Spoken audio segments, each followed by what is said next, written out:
Olá, boa tarde a todas, boa tarde a todos, comunidade aqui do 247. Estamos em mais um Estação Sabiá, na TV 247. Eu sou Regina Zappa e hoje estou aqui com muita alegria com o Pedro Simonar, que é antropólogo, documentarista, ele é também formado em Ciências Sociais pelo FRJ, mestre em Artes pela USP, doutor em Ciências Sociais pela UERJ, muita coisa. E também fez um pós-doutorado em Antropologia no Canadá, não é isso? Isso. Então, Universidade Laval. É muita coisa, Pedro. E também ele é autor de livros sobre cinema e cultura popular e diretor de vários documentários, mas o mais importante de tudo é que o Pedro é botafoguense. Exatamente, isso é a grande coisa que a gente tem. Boa tarde a todo mundo, boa tarde, Regina, boa tarde a todos que estão nos assistindo. Essa talvez seja a minha maior qualidade, né? Olha só, Pedro, aqui já temos assim, novos membros, que é a Sara Góes, Emanuel Marcel Favre Licolin. Temos aqui também Roberto Silva, Thelma Guelpa, que mais? A Gisele dando boa tarde aqui para a gente, e já vai entrando mais gente, já temos mais de 200 pessoas aqui já conosco, e vai aumentando. E hoje a gente vai falar com o Pedro sobre um livro que ele está lançando, está em pré-venda agora, que se chama Rastro do Cinema Novo. Nesse livro, o Pedro vai contar tudo para a gente, mas ele entrevista cineastas, pesquisadores, cineclubistas, gente muito importante que participou do Cinema Novo, como Zelito Viana, Eduardo Coutinho, Mário Carneiro, Cacá Diegues. E vamos começar com a própria pergunta que o livro se faz, né, o release se faz, que é o seguinte: o que levou uma geração de jovens brasileiros, naquele momento, né, começou no final dos anos 50 e depois ganhou força muito durante a ditadura, né? O que levou esses jovens a criar um dos mais importantes movimentos cinematográficos do país, quiçá do mundo, né? O Cinema Novo foi muito falado em todas as partes do Brasil. Só para dar uma orientada aqui nas pessoas que estão chegando, o Cinema Novo é um movimento do cinema brasileiro que se destacou pela sua crítica, entre outras coisas, à desigualdade social. Era um cinema politizado, com uma estética toda diferente do que até então se tinha feito no Brasil, e na tentativa de responder à instabilidade racial, classista, enfim, a todas as questões sociais brasileiras. Então, vamos começar, Pedro? Por quê? O que aconteceu que se criou esse movimento? Bom, vamos lá. Para poder responder a sua pergunta, eu tenho que voltar um pouco no tempo nesse outro livro aqui, que foi a minha dissertação de mestrado, né?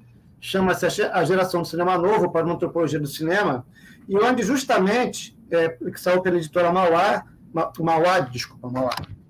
e é justamente onde eu faço essa curiosidade, né? Eu, quando me formei, eu já na faculdade, no FRJ, eu participava de um grupo de pesquisa chamado NAVEDOC, que era Núcleo de Audiovisual e Documentação, que era a ideia de trabalhar com antropologia visual, com sociologia, né, e fazer pesquisa com imagem. E eu entrei nesse grupo, eu já trabalhava com imagem, com vídeo, né, fazia casamento, batizado, essas coisas, e eu tinha muita curiosidade nesse cinema político brasileiro. E aí eu fui, então, estudar o Cinema Novo, justamente pela questão política, né? Se propunha a pensar o Brasil, que é isso que eles estão pensando. Então, nesse momento, eu comecei a pesquisar, comecei a ver muito livro, né? Tinha um sebo ótimo ali na rua Visconde de... Ali onde era o Senac, no Rio, onde tinha o Itamaraty, como é que chama aquela rua? Visconde de... Bom, esqueci o nome da rua, um sebo ótimo ali. O sebo Elisarte, né? Achei muito livro de cinema antigo, muita coisa ali mesmo, muita coisa naquele sebo. E eu comecei a ver, então, como é que essa geração, por que é isso? Né? Porque no Brasil, tradicionalmente, a juventude, ou aqueles que queriam se expressar de forma artística, ou iam para pintura, escultura, né, para arte plástica, ou para literatura, ou para música. De repente, uma geração nascida ali pelo começo dos anos 30, até mais ou menos começo dos anos 40, começa a fazer cinema no Brasil. E essa é até a brincadeira do nome desse livro meu que eu mostrei, né? A Geração do Cinema Novo, não só o processo de criação do cinema, como também uma geração, né, uma faixa etária que resolve fazer cinema no Brasil. E fui pesquisar, e aí a gente vai descobrindo uma série de coisas. A importância, por exemplo, da Faculdade Nacional de Filosofia, do curso de filosofia e de física da Nacional de Filosofia, que onde tinha o professor Plínio Sequim de Rocha, que era um professor que tinha sido um dos fundadores do Chapin Club. Chapin Club era um dos primeiros cineclubes do Brasil, que funcionava ali na rua Clarice do Brasil, no Flamengo, de onde saíram o Almir Castro, Otávio de Faria, né, escritor famoso, conhecido também, e o Plínio Sequim de Rocha, que foi um local que passou pela primeira vez Limite, quando o Mário Peixoto, né, acabou de produzir o filme e passou ali. E esse professor... Um dos mais famosos filmes do cinema, que é Limite, né, do Mário Peixoto.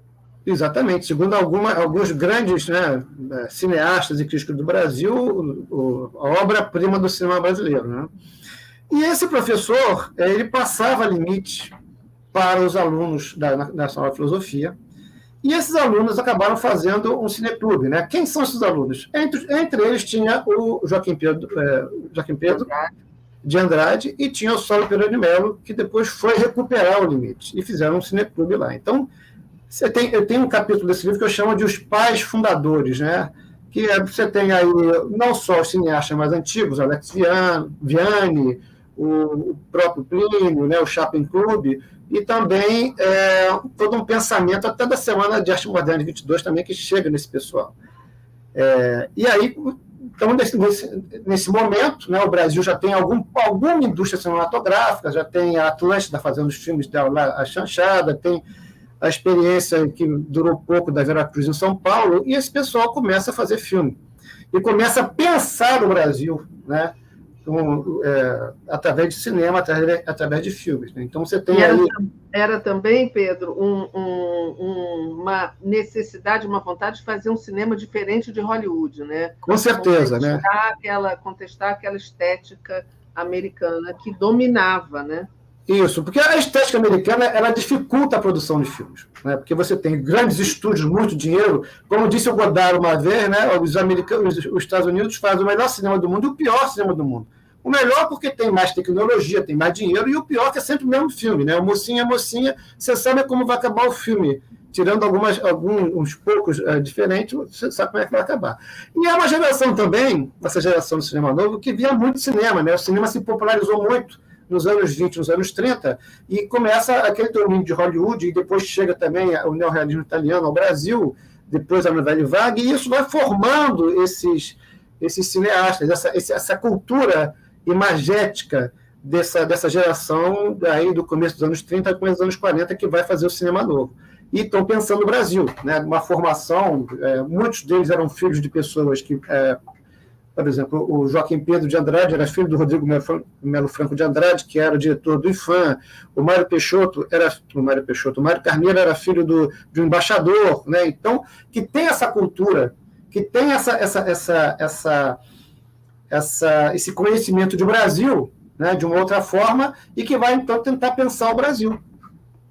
O Dalber Rocha chegava mesmo a dizer que tinha que ser feito no Brasil nordestern, né? Pegar como tem os western nos Estados Unidos, fazer isso no Ele fez vários desses, né? Deus do Diabo, né? Tudo na Caatinga. Tudo na Caatinga lá.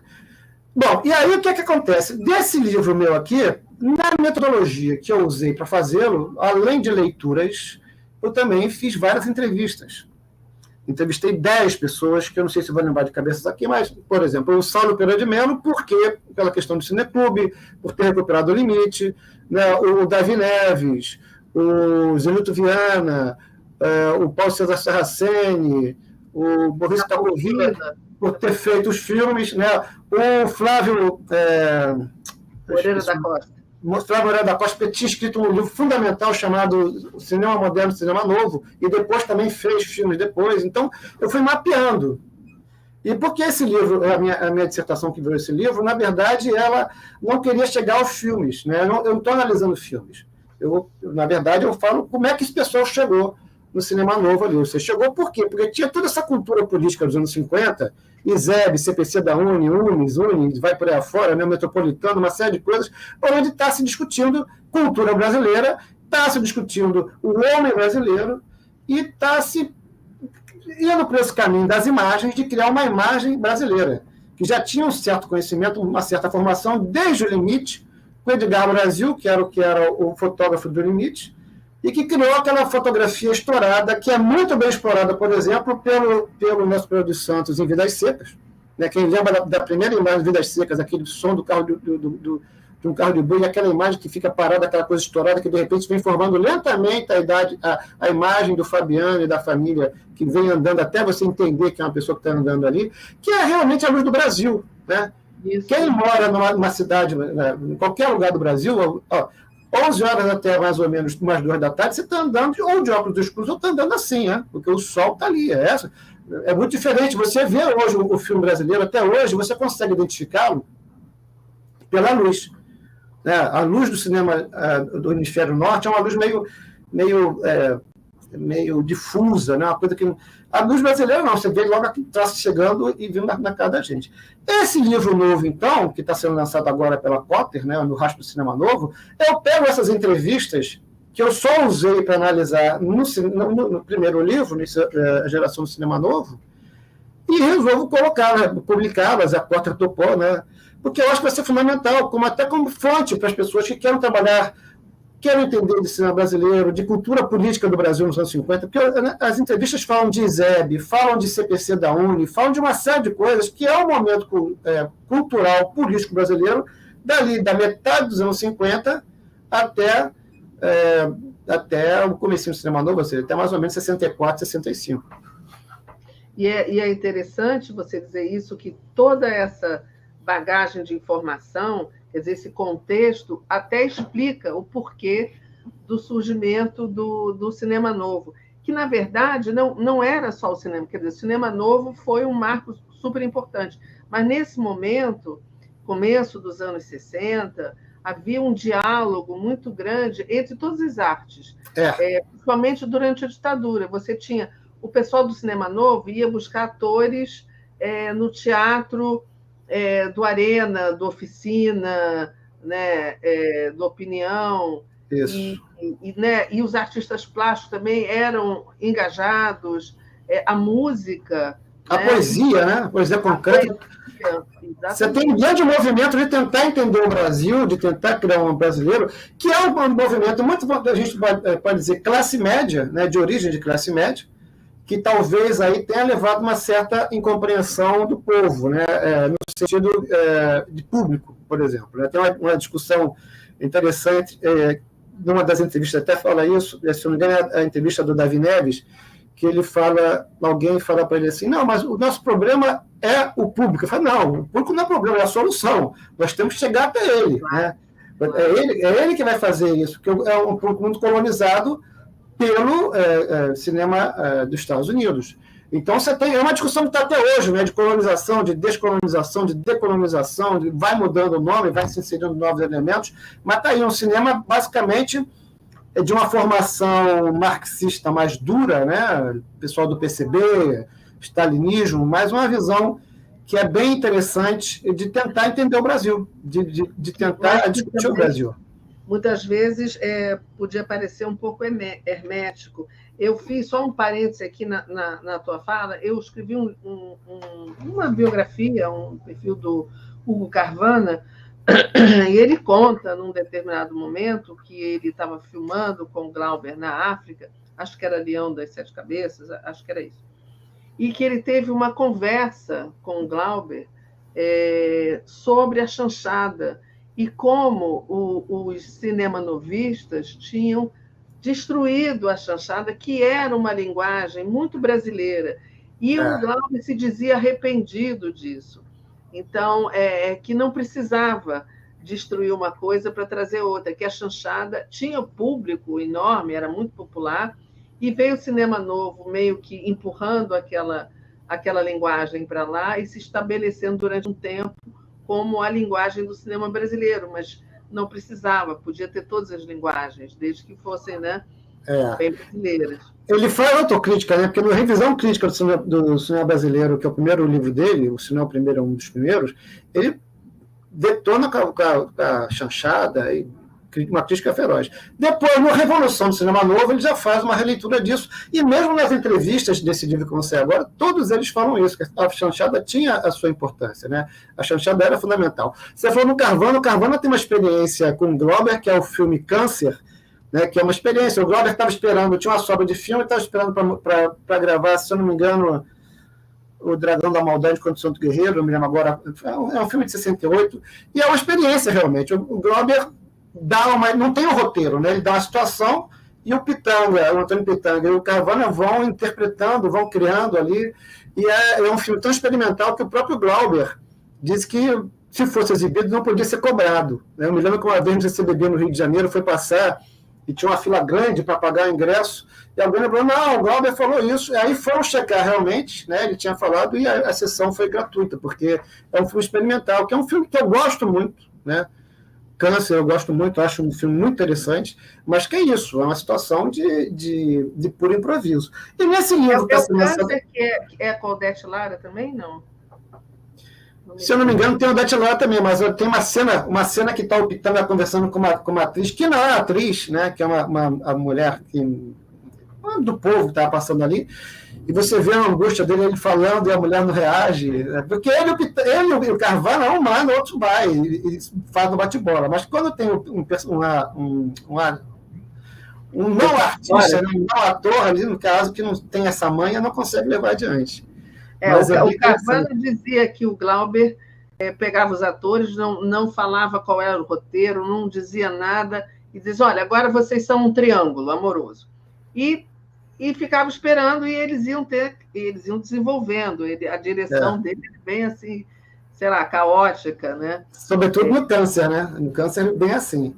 Exatamente. E esse livro aqui, ou seja, essas conversas todas surgem nesse livro novo das entrevistas, né? Então, eu faço esse livro novo, basicamente as entrevistas que eu fiz, e uma introdução onde eu explico porquê das entrevistas, né? Que é uma metodologia, ou seja, eu fiz 5 perguntas que eram comuns a todos e que, dependendo da resposta de cada um, davam outras coisas. E tem um prefácio aqui muito legal, né? Muito bacana, muito, muito bonito, do Bigode, né? do Carlos Lacerda, que fez um prefácio do livro. Bacana. Olha só, o Roberto Silva está falando aqui. Excelente movimento, e o que precisamos entender é que a direção faz muita diferença, é a alma de um filme. O ator pode ser excelente, mas sem um diretor não avança. E os filmes do Cinema Novo eram todos filmes autorais, né? Todos. Eu queria te perguntar, mas antes tem um recado aqui para você, do Roberto Ponciano. Estou aqui, Pedrão, que bom que você está melhor. Eu não sei se você teve Covid, o que foi, mas que eu tive essa danada dessa Covid. Hoje eu estava com uma tosse seca, muito chata e irritante, mas agora, por enquanto, ela apareceu. Mas então, que bom que você está bem. Mas voltando aqui ao comentário do Roberto, o lema do Cinema Novo era uma câmera na mão e uma ideia na cabeça, né? O que você acha? Depois a gente volta para falar mais do livro e do conteúdo do livro. Mas o que você acha que ficou desse mote na cabeça dos novos cineastas brasileiros? Você acha que teve uma influência grande? Sobretudo, aliás, até um novo projeto de livro que eu estou lançando também agora, que me pediram, que é um livro sobre justamente essa influência do cinema novo no cinema atual. Sobretudo, Regina, nessa garotada que está produzindo um cinema, vamos dizer assim, não hegemônico, né? Cinema LGBTQI+, cinema indígena, cinema de movimento de pessoal que mora em favela, que agora você tem... Só para te falar que o Silvio Tender está aqui assistindo a gente. O Silvio está com essa produção muito interessante, que ele está chamando de cinema híbrido, né? Discutindo o cinema como arte híbrida, e sempre foi, porque agora você tem isso aqui, né? Você tem isso aqui na mão um telefone, em imagem 4K, às vezes 8K, o que significa uma qualidade de imagem gigantesca, que grava áudio, e você consegue fazer e dar uma liberdade para essa garotada. Isso aqui realmente liberou, né? Isso aqui realmente é uma ideia na mão, uma câmera na mão, um telefone na mão, uma ideia na cabeça. Telefone na mão, uma ideia na cabeça. E o Silvio gravou, na pandemia, gravou muita coisa pela internet, né? Fez muita... Tem um filme belíssimo chileno, que eu não vou me lembrar o nome, que minha memória para essas coisas é terrível, que é a história de uma menina que descobre que uma tia dela foi agente da repressão. E o filme é todo o tempo ela gravando, ela conversando com a tia pelo computador, que a tia está na Austrália agora. Eu vi esse filme, esqueço o nome dele agora. Eu também não vou me lembrar o nome. Alguém que esteja assistindo aqui lembre. Acho que é o nome da tia. Acho que é minha tia fulano, é fulano, é o nome da tia. Eu sei, eu vi. Mas daqui a pouco a gente lembra. Mas fala, o que você ia falar? Também, tem uma produção minha, por exemplo, que está chamada Resistir, que foi feita assim, né? A minha câmera fotográfica, que também grava, eu um dia, em 2018, estava no Rio, quando resolveu ser uma excursão do Rio para passar o Ano Novo com o Lula, lá em Curitiba. E eu resolvi fazer uma como é que é? Eu queria fazer um filme sobre essa excursão. Chegando lá, mudou, né?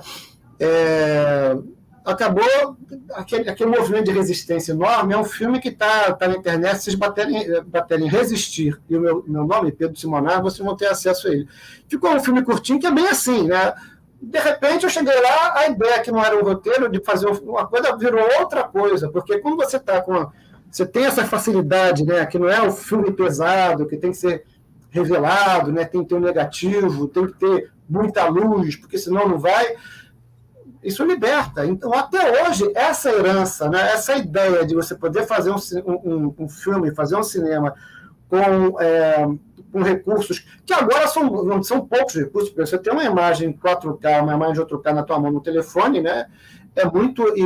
Fora... o que a gente vê hoje, os acessórios que se fazem para celular, que permite uma captação de áudio espetacular também. Então, isso libertou muito a produção de cinema. As pessoas hoje estão conseguindo fazer filme muito mais barato, muito mais intenso, e não precisa ter aquela coisa de que uma determinada classe social que vai fazer. Alguém que tem dinheiro que pode fazer o filme. Você pode fazer um filme muito mais barato. Lembra o cinema novo, né? O Silvio está dizendo O Pacto de Adriana, que é esse filme.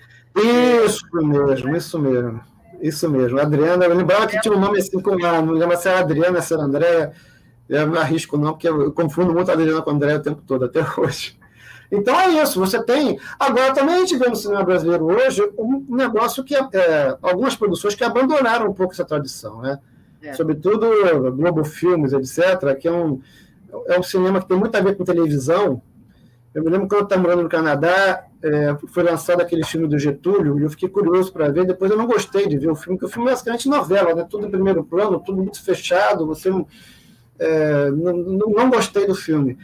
Que não tem muito a ver com essa tradição de fazer um cinema nacional anti-hollywoodiano, que era essa a proposta do cinema novo, né? Fazer um cinema fora do estúdio, um cinema barato, um cinema que é isso, uma câmera na mão, uma ideia na cabeça, você não precisa ter toda aquela estrutura pesada, contra a qual também, por exemplo, o pessoal da Nouvelle Vague se levantou.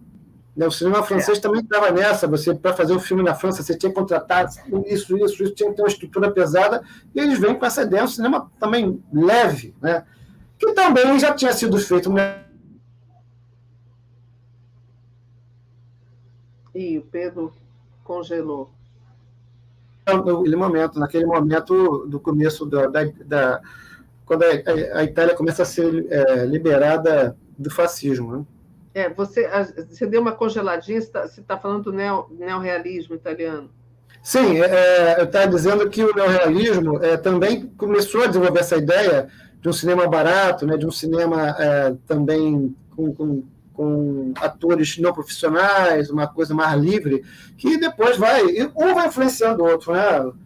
Tanto que você tem alguns cineastas do cinema novo que são, vamos dizer assim, neorrealistas, mas que outros que são mais ligados ao cinema dos Estados Unidos, tipo, Eloy Kazan, John Ford, esses cineastas mais autorais, vamos dizer assim. Uhum.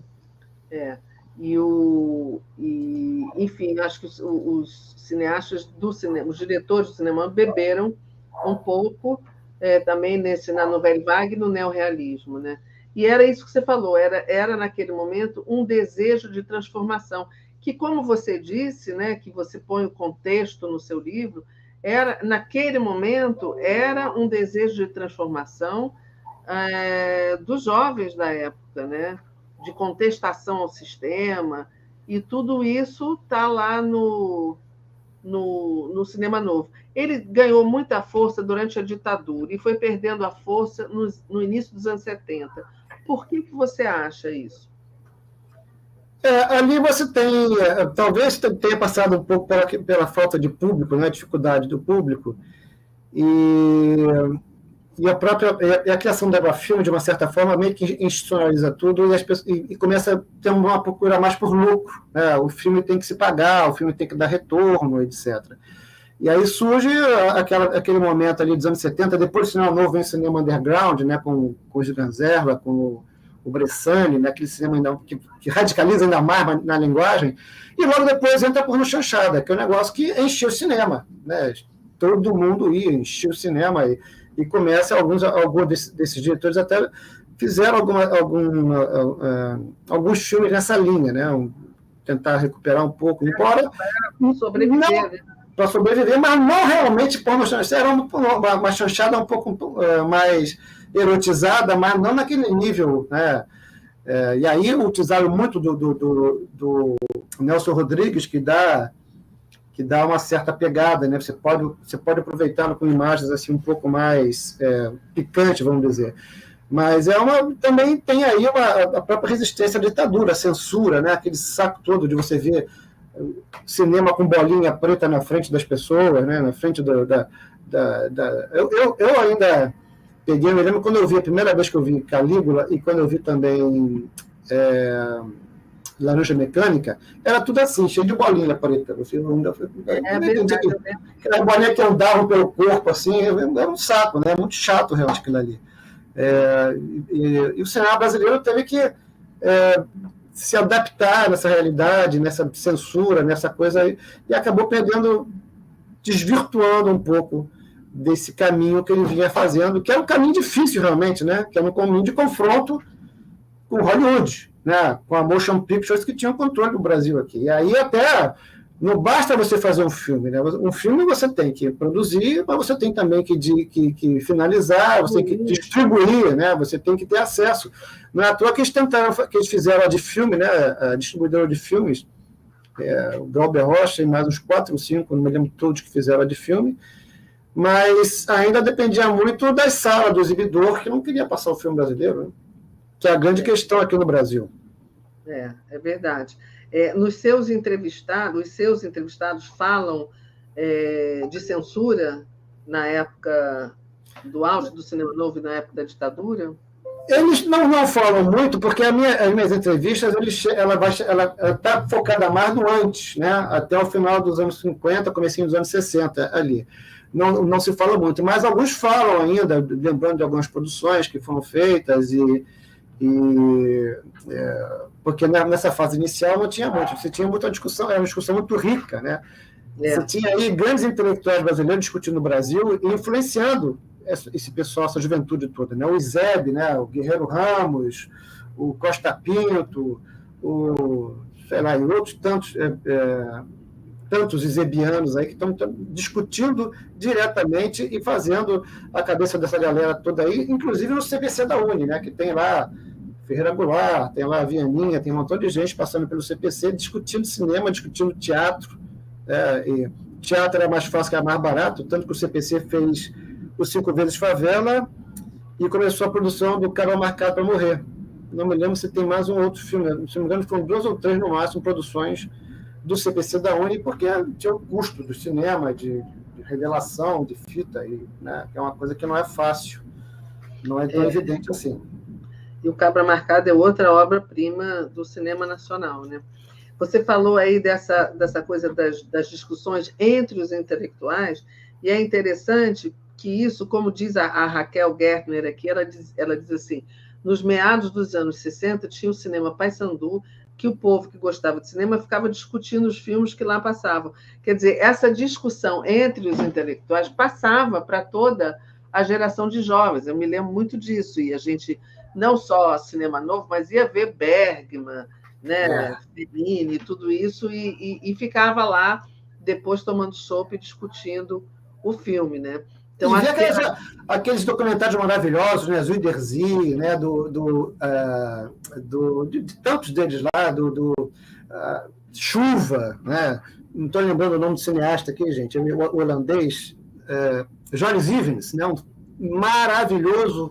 Eu acho que assim, um dos filmes mais belos que eu vi na minha vida chama-se Chuva. Não tem diálogo, não tem nada. Ele mostrando Chuva numa cidade holandesa, que eu não me lembro agora se é Amsterdã ou se é qual cidade que é. Lindíssimo, né? Aqueles documentários maravilhosos. Você podia... Eu, por exemplo, quando eu tinha lá meus 18, 19 anos, estava estudando na UFRJ, lá no São Francisco, né? No Instituto de Filosofia e Ciências Sociais, eu morava em Jacarepaguá, que era Grande Paraná. Então não dava para ir para casa e voltar toda hora. Então chegava lá, ficava pelo centro, rodava, às vezes ia até Botafogo. Eu me lembro que vi muito isso, maratona, né? Uma vez teve uma mostra de filme expressionista na Estação Botafogo, eu vi um monte, né? Ficava, porque se eu fosse para casa, eu não voltava, né? Do centro da cidade, já que são 30 quilômetros de ônibus.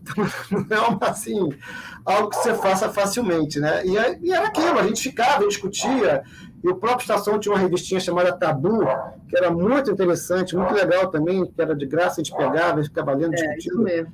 Era outra história, né? A gente tinha condição, a Cinemateca do Man ficava perto, ficava no centro, então era isso, era um prazer enorme. Eu ficava, às vezes, via 3, 4 sessões no filme, né? E se eu não mandasse ir embora, eu ficava lá dentro. Era uma época muito efervescente para todas as artes, né? Não só todo mundo... Quer dizer, uma geração, né, de jovens que tinham possibilidade, né, assim, de assistir um filme ou de ir ao teatro, mas era assim, no teatro, na música, aqueles festivais de música, era muito desejo de transformação nesse momento, né? Eu peguei aqui um trecho de uma fala do Glauber que eu acho muito interessante a gente talvez discutir aqui. Ele diz o seguinte: sabemos nós que fizemos estes filmes feios e tristes, esses filmes gritados e desesperados, tinha esse desespero, né? Onde nem sempre a razão falou mais alto, que a fome não será curada pelos planejamentos de gabinete e que os remendos do Technicolor não escondem, mas agravam seus tumores. Assim, somente uma cultura da fome, minando suas próprias estruturas, pode superar-se qualitativamente.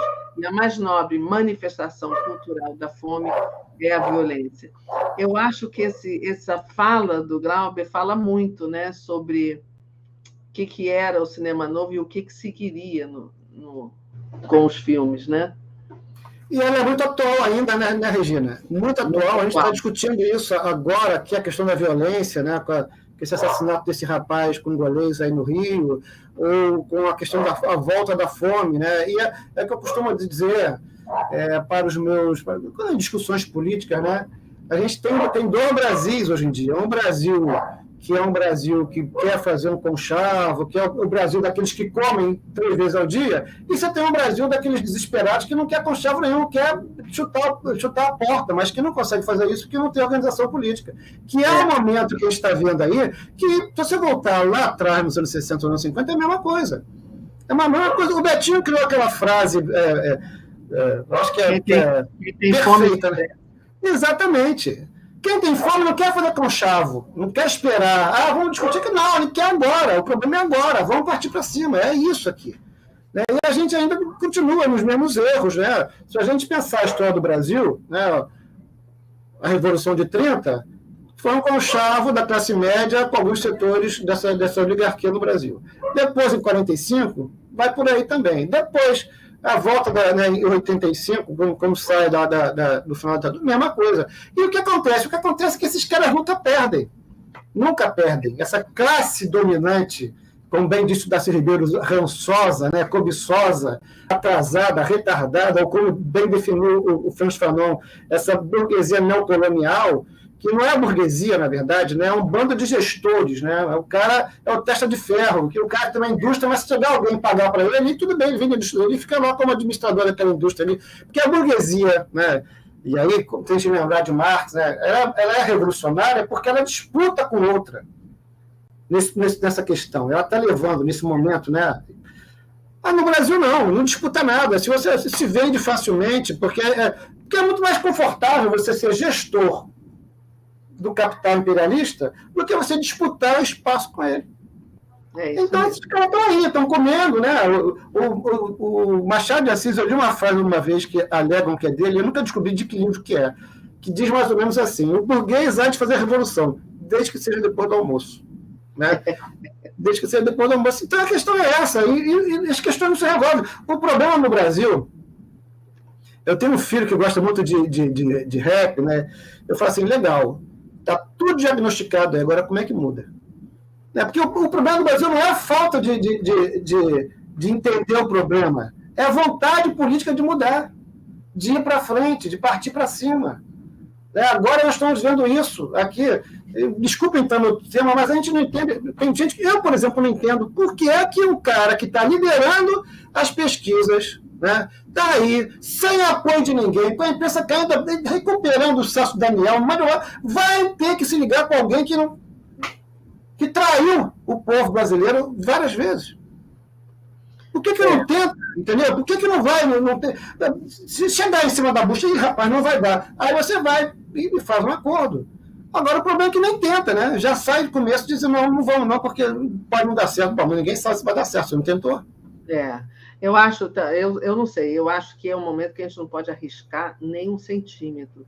Mas, não, muita gente está pensando isso, né? Não, por quê? Se está com tudo. E está com tudo, Pedro, está com todas as pesquisas a ponto e tal, e a gente continua na dúvida. A gente continua assim, não vamos cantar a vitória antes da hora, porque a gente sabe como é o país. A gente sabe, sei lá, o que pode acontecer até lá, né? Se fosse tudo como previsto, a gente não tinha nenhum problema, a gente poderia estar até comemorando desde agora. Mas a gente não sabe. A gente nunca vai saber, a gente nunca tenta, né? A gente nunca tenta, mas até tenta, né? Até tenta e vem os golpes, né? A gente tenta. Mas, olha, deixa eu voltar uma pergunta, que eu acho que, não sei se eu te interrompi, a gente passou a falar outra coisa, disso que o cinema novo produziu, o que ficou de herança para esses novos cineastas brasileiros, assim, os bons cineastas, né? Os que são autorais ou que continuam fazendo bons filmes. O que você acha que eles beberam ali do cinema novo? Eu acho que a questão da luz é muito presente, né? Bacurau, por exemplo, você vê essa questão dessa luz forte, essa luz estourada. Eu acho que a questão também dos temas, né? Sobretudo esse novo cinema pernambucano, com esses temas assim sociais, Baixo das Bestas, Bacurau, vai por aí afora, ou um cinema urbano que está surgindo agora também, que recupera esses problemas todos da cidade, o problema todo que a gente está vendo por aí.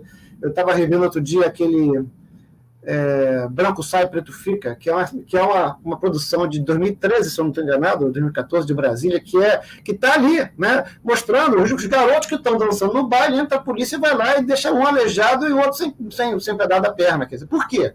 Que história é essa? E aí você vai ver que essa questão está aí. E elas são recuperadas, volta e meia elas vêm, tudo bem que você, às vezes tem de maneira de comédia, né, mas isso é uma coisa que ficou, esses temas. Porque se a gente pensar, por exemplo, na chanchada, você tem a chanchada assim, aquela ideia do cara que quer dar um golpe para ficar rico, quer dizer, era um ambiente meio classe média, né? Classe média, baixa classe média alta, mas ficou no Brasil e tem até hoje essa questão desses temas populares, dos problemas do Brasil. O Brasil se pensa há muito tempo, o cinema se pensa há muito tempo, quer dizer, estão todos diagnosticados os problemas aí. O problema é como é que resolve isso. Isso está no cinema. E não é à toa que quando vem um governo proto-fascista, como esse que nós temos aí, eles vão atacar justamente a questão da cultura. Claro, é a E primeira eles coisa. são burros, né? Porque se você pensar, os nazistas, os fascistas, sempre atacaram muita cultura, mas também produziram uma certa cultura. A gente não pode esquecer, né, o discurso da Leni Riefenstahl. Wittgenstein, né? Ela Como é que que era chama? fotógrafa do Hitler. Isso, tem um filme belíssimo, que agora não estou lembrando. Oxe, só estou com uma vontade. São dois, eu não sei que. Eu também não lembro, a Leni Riefenstahl, né? Isso, me esqueci, que é um filme belíssimo, né? Um filme nazista. Ela tem um livro que chama. Também estou igual a você.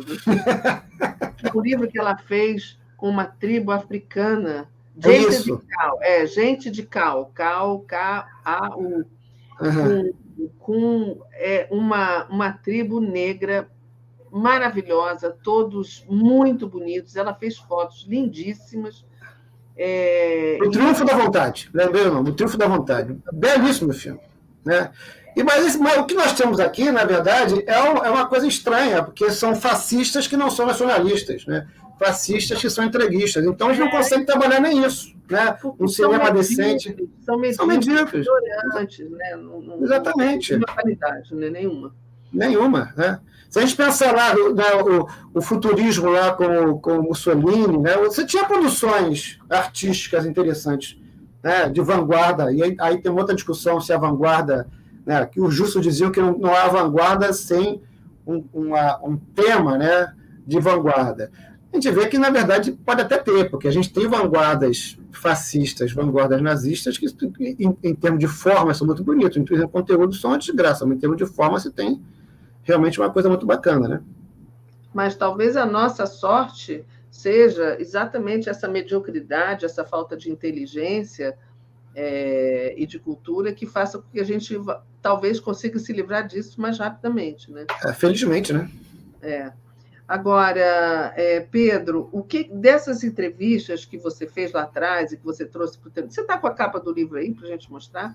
Eu sei que ela está aqui embaixo na descrição, no card, mas é que agora quem está assistindo o filme não está vendo o card. Eu não tenho, não, porque ainda não recebi o meu exemplar, que ainda nem está saindo agora do forno, né? Mas eu tenho a imagem dele aqui, eu posso compartilhar se você quiser.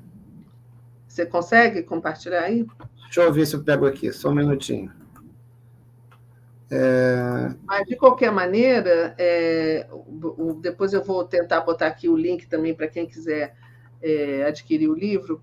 Mas dessas entrevistas, tem algumas coisas que te chamam mais atenção, que você gostaria de, enfim, mostrar para a gente ou contar para a gente, alguma frase, alguma ideia que seja assim, bem importante? Você lembra? Eu acho que tem umas coisas muito interessantes, por exemplo, da influência do próprio Partido Comunista nesses cineastas, né? Então, muitos deles eram filiados ao partido e levava essa discussão, que é uma discussão também muito datada, né? Essa política cultural do PCB nos anos 50, anos 60, que é aquela coisa da imagem do povo, uma coisa muito... que fica muito clara, por exemplo, no 5 vezes Favela, né? O povo é sempre bom, aquela coisa... Tá? Então, vários desses cineastas falam dessa importância, como também falam da importância do ISEB. Então, você tinha um diálogo forte aí entre os intelectuais brasileiros, ou pelo menos uma determinada linha dos intelectuais brasileiros, e essa juventude que fez o cinema novo aí. Outra coisa muito importante, que eu acho que fica muito claro nessas entrevistas, é a importância dos cineclubes, né? O Saulo Pereira de Mello conta que no cineclube que eles montaram na Nacional de Filosofia, eles pegavam os filmes na Cinemateca do MAN,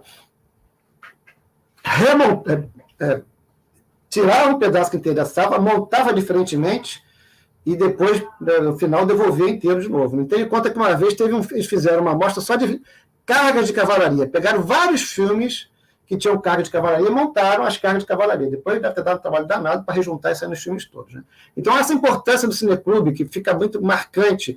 Por que o cineclube? Porque o cineclube é onde a pessoa aprende a gostar e a ver o cinema com outros olhos. Né? é onde o cinema perde até um pouco do encanto, porque quando você começa a estudar cinema, você começa a olhar o filme, pô, esse cara montou assim. Às vezes perde aquela coisa da fruição, né, de você deixar... Eu, por exemplo, não consigo ver... Tem gente que fica vendo, quem matou foi fulano. Eu não estou nem aí, eu estou olhando, vendo ali, para mim é sempre uma surpresa quem matou, que eu não fico tentando... Porque senão acaba a graça do filme, né? Acaba esse objetivo que é ver o filme. Outra coisa importante também são eles falando... Dá licença um minutinho. São eles falando desse momento político. E uma coisa que todos falaram, aqueles que saem do Brasil para estudar, eles falam assim, desculpa, o Sarraceni foi estudar na Itália, o Coutinho na França, e mais outros saem para estudar, eles falam assim, olha, a gente aprende a fazer filme vendo filme. Não é a escola que ensina para a gente. Lá você vai aprender no máximo a técnica, como é que corta, como é que junta, mas aprender a fazer o filme é muito mais do que isso. Então não adianta. Se você quer fazer filme, quer aprender a fazer filme, você tem que ver filme. E discutir nos cineclubes, todo mundo assistia, mas também é um lugar para se comentar, né? Para se debater os filmes, e isso é uma escola. Onde você discutia, né? Pô, ele juntou isso assim, podia ter juntado de outra forma, ele montou aqui dessa maneira, podia ter montado. Aquela luz ali ficou legal, podia ter colocado. É onde você vê, né? E tem um documentário muito interessante que, quando eu dou aula com meus alunos e trabalho com a questão de fotografia, que, se eu não me engano, o nome dele é um filme brasileiro, que, se eu não me engano, o nome dele é Os Fotógrafos. Então, são 5 fotógrafos do cinema brasileiro, e que é dado a mesma situação, né? Um casal que que brigou e que vão se reconciliar, que vai se reconciliar. Então ele pega o Mário Peixoto, ele pega o Mário Carneiro, que está vivo ainda, o Thomas Farca, mas não me lembro todos aqui, 5 ou 6, e bota, e eles contam um pouco da vida deles, e aí eles vão iluminar a cena. E aí você vê a diferença realmente. Um puxa o filme mais para o verde, outro mais para o azul, outro fica mais avermelhado. Como é que trabalha aquilo ali? Quer dizer, é isso que o Cineclube permite, né? Essa discussão em cima da técnica, em cima da linguagem do cinema também. Porque a escola vai basicamente trabalhar a técnica, como é que você junta um pedaço com o outro, como é que você ilumina, mas a parte artística, a parte criativa, você aprende vendo, né? Exatamente. De fazer. Muito interessante essa coisa da luz, né? Dos fotógrafos, cada um ter um olhar. Isso é muito rico, né? Ô Pedro, mas você também é documentarista. Sou. Fala um pouco do teu trabalho. Eu trabalho muito com cultura popular, né? Então eu tenho alguns trabalhos que estão na internet já. Por exemplo, eu, quando fiz a minha tese de doutorado, foi sobre o jongo da Serrinha. Para quem não sabe o que é o jongo é uma dança de origem escrava, né, do Vale do Paraíba, da área do café, em que era dançada sempre que possível, uma dança profana, não uma dança religiosa. E quando eu fiz a minha tese, eu queria discutir o processo de espetacularização do jongo da Serrinha. Como é que ele foi preservado, né? O mestre Darcy pegou e preservou através da espetacularização, começar a explicar, a ensinar também o jongo. Essa era a minha tese. Mas eu tinha que mostrar para as pessoas, dizer o que acho era o jongo. Então, ao invés de escrever, olha, é uma dança que tem uma roda, tem 3 tambores, eu fiz um documentário de 25 minutos, mostrei antes da apresentação, está disponível na internet, chama-se Salve Jongo. Então, também já tem bastante visualizações. Tenho também um sobre quilombos, lá no Pará, no Amapá, chamado O que Remanesceu. Não é uma pergunta, é uma afirmação, né? Porque nesse documentário, eu fiz com um amigo meu, grande amigo meu, também botafoguense, historiador, chamado Flávio Gomes, que é da UFRJ, e a ideia da gente não é aquela coisa essencialista, porque não há essencialidade no quilombo, né? Quando chegou lá no interior do Pará, De repente, tem os meninos cantando uma música, um samba de cacete, viu a gente com a câmera, tinha assim, uma espécie de um pier que ia dar no Rio, e eles pediram para a gente gravar. Eles falaram, opa, legal, né? Vão cantar um samba. De repente, eles começam a tocar e a cantar pensamento do Cidade Negra. Então, não há isolamento, as pessoas não estão isoladas. Né? Você está andando no meio do quilombo, tem uma criança loura, filho de um quilombola, então não tem isso. Então, quando o título é O que Remanesceu, é mostrar exatamente o que remanesceu, não a pergunta. É isso aqui. Ninguém está isolado. O quilombo dos Palmares não está isolado. Né? Existem estudos fartos que mostram isso, que os quilombolas negociavam com os comerciantes da região ali né? Porque o quilombo era enorme, né? Ele pegava do sul de Pernambuco e até o Rio São Francisco. Tinha alguns núcleos, onde o núcleo da Serra da Barriga era o maior, mas você tinha vários ali. Então, esse documentário, O que Remanesceu, procura discutir isso, acabar com essa ideia de essencialismo, né? Que também volta no tema do Salve Jongo. Tem uma recente, que é esse Resistir, né, sobre o Ano Novo com Lula, que a gente fez lá em 2018 para 2019. Tem também um outro chamado Cavalhada em Alagoas, né, que a gente gravou aqui em Igaci, em Alagoas.